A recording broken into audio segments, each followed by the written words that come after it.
पत्रकारों को दिखता है लेकिन पर दिखला नहीं पाते क्योंकि जो चश्मा है ना, ऐसे चश्मा है ना, ये तो चश्मा में यहाँ पे नोट लगा हुआ है, उनको नोट दिखता है। और यहाँ पे एक योगी जी का चरण होता है, मोदी जी का चरण होता है। मैं खुद एक पत्रकार हूँ, मैं आपको बताना चाहूंगा, मैं खुद पत्रकार हूँ।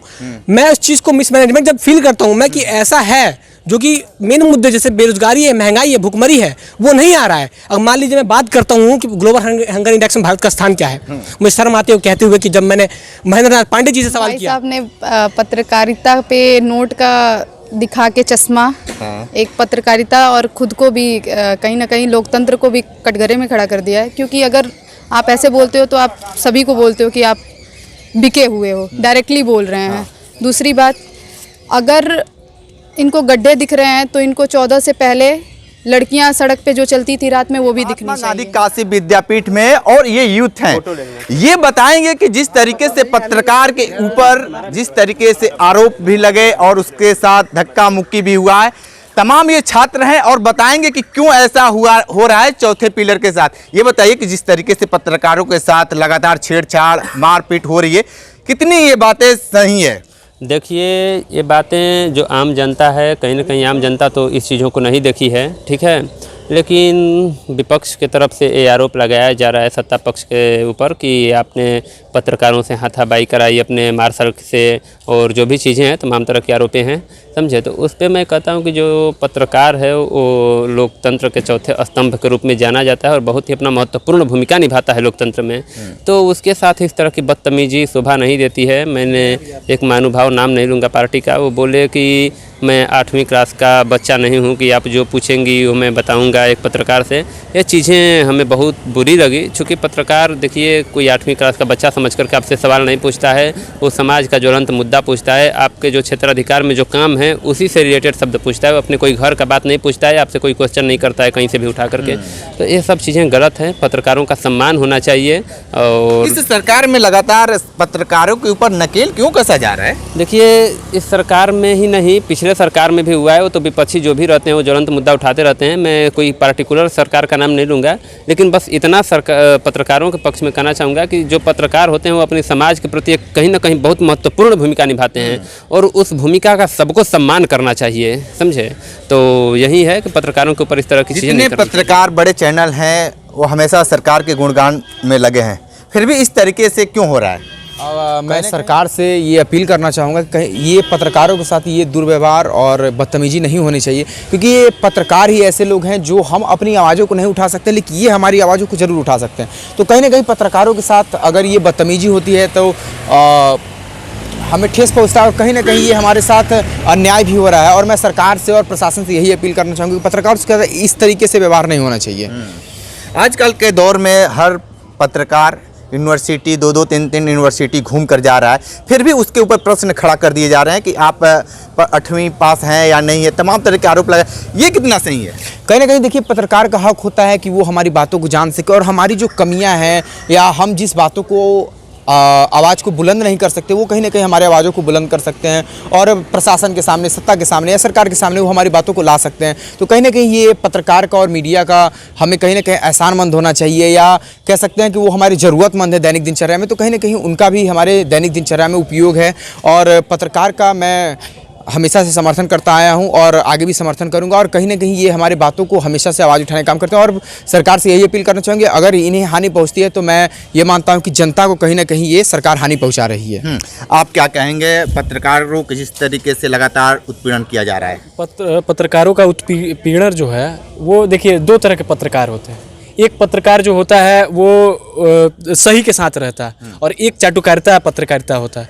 तो उसमें जो चाटुकारिता पत्रकारिता है तो वो कुछ भी करे, कुछ भी अनाप शनाप कोई भी सवाल पूछे, उनसे कोई, उनके विरुद्ध में कोई आदमी सवाल नहीं करेगा, उसका जवाब देंगे। और जो थोड़ा कड़क पूछता है, थोड़ा नीम की तरह पूछता है, जो मुंह में जाते ही एकदम आँख टनटना जाता है इमली की तरह, तो वो सवाल सही नहीं लगता है, सहन शक्ति नहीं होता है, उस सवाल का जवाब देने की ताकत नहीं होता है।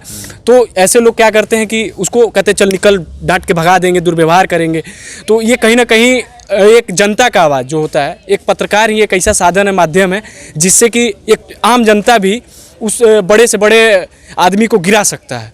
अपने केवल पत्रकारिता मान के चलिए न्यूज़ मीडिया पे आ गया तो वो चीज़ बहुत बड़ी चीज़ है। तो ये कहीं ना कहीं जनता पे वार कर रहे हैं, ये पत्रकारों के साथ दुर्व्यवहार, जनता के साथ दुर्व्यवहार हो रहा है। और ये लोग, पता है, आप माइक लेके आए हैं तो यहाँ जवाब देंगे, अक्कड़ में देंगे। यहीं आप इसी हाथ में आपके पास पिस्टल रहता है, मुंह में खोस के बोलते कि चलो बोलो, तो वो फिर आपके पक्ष में बोलते हैं। यहाँ तो हम आपके विरुद्ध भी बोल देंगे, कुछ भी बोल देंगे।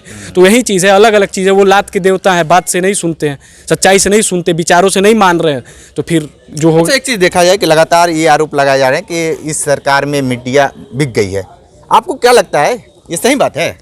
अरे मीडिया बिक गई है, ये कहीं ना कहीं कहना गलत होगा। पर इस सरकार में मीडिया कहीं ना कहीं काम जरूर कर रही है सरकार के पक्ष में। वो एक थ्योरी है, हम लोग भी पत्रकारिता के स्टूडेंट हैं, गवर्नमेंटल थ्योरी, उससे उनका फंड इकट्ठा होता है। तो उतना भी नहीं कर रही है, ये नहीं है कि पूरा चाटुकारिता करके वो जो चीज़ भी बताती है वो सही चीज़ ही बताती है। पर हाँ, झुकाव ज़्यादा है सरकार की तरफ। सरकार तो आप क्या कहेंगे, जिस तरीके से लगातार सरकार नकेल कस रही है, कहीं भी कोई भी बड़े इवेंट होते हैं तो वहाँ पे सिर्फ नेशनल मीडिया को ही जाने देते, यानी दूरदर्शन को, आकाशवाणी को। बड़ी विडंबना है कि पत्रकारों के साथ यह दुर्व्यवहार किया गया। और मैं बताना चाहता हूं कि मैं खुद ही पत्रकारिता का छात्र हूं, और जहां दूरदर्शन और आकाशवाणी को ही सिर्फ जाने की छूट मिल रही है, वहां हर प्राइवेट चैनलों को जाने दिया जाना चाहिए, क्योंकि पत्रकारिता हमारे भारत का चौथा स्तंभ माना गया है। और इसको एक बहुत ही बड़े पटल पर पत्रकारिता को देखा जाना चाहिए। पत्रकारिता का रोल हमारे आज़ादी में भी था। और इस बात को मैं फिर कहना चाहता हूं कि जिस प्रकार से यह भारत पीछे जा रहा है पत्रकारिता के स्तर पे, पत्रकारिता का इसका 158वां स्थान है पूरे विश्व में।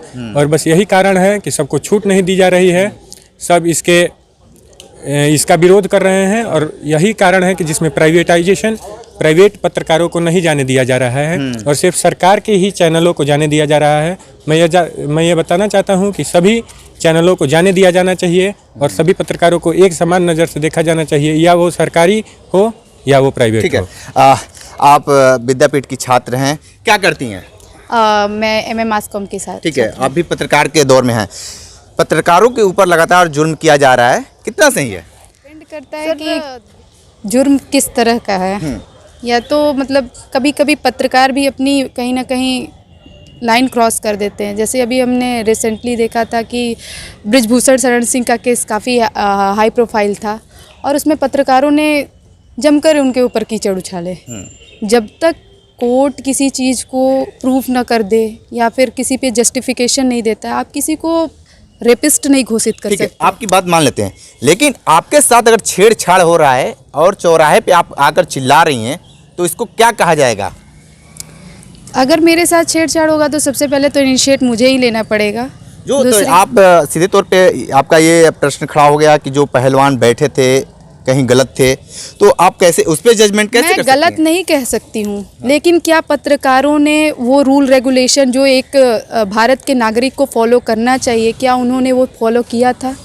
कि पत्रकारों ने जस्टिफिकेशन दे दिया कि नहीं, बृजभूषण शरण सिंह रेपिस्ट है, क्या ये कहाँ तक सही था? पत्रकारों ने क्या कोई एफआईआर दर्ज की? जो अगर एफआईआर दर्ज नहीं होती, पुलिस ने कहीं कोताही बरती होती कि नहीं हम एफआईआर दर्ज नहीं कर रहे हैं, तो वो एक एंगल होता कि आप धरने पे जाके बैठ सकते थे। लेकिन ये एफआईआर का जो मामला है ना, तो काफ़ी समय लग गया। उसको जो चीज़ तत्काल होनी चाहिए, जो बॉक्सर हैं, जो पहलवान हैं, महिला कुश्ती लड़ रही हैं, उनका सीधे तौर पे आरोप था कि हमारे साथ दुर्व्यवहार करते हैं लोग, ज़बरदस्ती करते हैं, जो नेशनल खिलाने के लिए तमाम तरह के प्रलोभन देते हैं। सर, जैसा कि अब सभी लोग को दिखता है, हरियाणा का कुश्ती में कहीं ना कहीं दबदबा है और अदर स्टेट्स के लोग कहीं ना कहीं पीछे उसमें रह जा रहे हैं। तो एक पहलू ये भी हम लोग देख सकते हैं कि हो सकता है अदर स्टेट से इन लोग का कहीं ना कहीं कंपटीशन हो। दूसरी चीज़, अगर आपके साथ जाती हुई है तो जैसा कि सभी लोग ने जानते हैं कि साक्षी मलिक उस कमेटी की मेंबर थी, तो उन सबसे पहले तो सवाल उन पर उठना चाहिए था कि आपने इतने सालों से अगर हो रहा है आपका हरासमेंट, तो आप कहाँ थी? दूसरी चीज़, अगर साक्षी मलिक वहाँ बैठी हैं, देखिए हर लोगों को लोक लाज में, ये भारत ऐसा देश है, कोई भी लड़कियां सामने खुलकर, हाँ, तो जल्दी आते नहीं है, क्योंकि उनको ये लगता है कि हमारे पिताजी का सम्मान चला जाएगा, भाई का सम्मान चला जाएगा, इसलिए खुलकर, जब सर से ऊपर जब चला गया तो वो लोग रोड पे आ गए। तो कहीं ना कहीं इस तरह की घटना उनके साथ घटी थी, तब उसने की थी। सर ठीक है, लोक लाज मैं समझ सकती हूँ, मैं भी लड़की हूँ और ऐसा आए दिन हम लोग को भी देखने को मिलता है कि कहीं हम बोल नहीं पाते हैं, लेकिन इसका मतलब ये नहीं कि हम पूरी मीडिया के साथ जाकर, मीडिया को आपको लेके जाना चाहिए था, आप थाने गए होते। ये क्या मतलब है कि आप 26 जनवरी से जस्ट पहले आके आप धरने पे बैठ जा रहे हो? ये कहाँ का लोकतंत्र है? आपके पास अगर कोई प्रूफ था, ठीक है, आप पत्रकारिता, सर, पूरी मीडिया आपके सामने बैठी थी, पूरी मीडिया आपके साथ थी। अगर आपके पास कोई सबूत था और आपको अगर FIR नहीं दर्ज कर रहे थे, लोग नहीं करवा सकते थे, वहाँ आपका खुला मंच था, आप दे सकते थे, लेकिन आपको सिर्फ पब्लिसिटी चाहिए थी, सिर्फ पब्लिसिटी।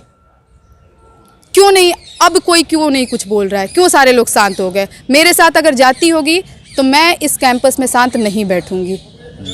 अगर मेरे साथ जाती होगी तो मैं उसी इंसान की बड़ाई कभी नहीं करूंगी, चाहे वो टीवी हो या कहीं भी, ऑफलाइन ऑनलाइन में कहीं भी उस इंसान के लिए मेरे अंदर क्रोध रहेगा, मैं किसी भी हालत में उसकी बड़ाई नहीं कर सकती हूँ। अच्छा एक चीज़ बताइए, आप पत्रकारिता का स्टूडेंट हैं, लग रहा है कि चौथा स्तंभ यानी स्पष्ट पत्रकारिता इस समय हो रहा है? सर स्पष्ट पर पत्रकारिता की नहीं है, नज़रिए की है।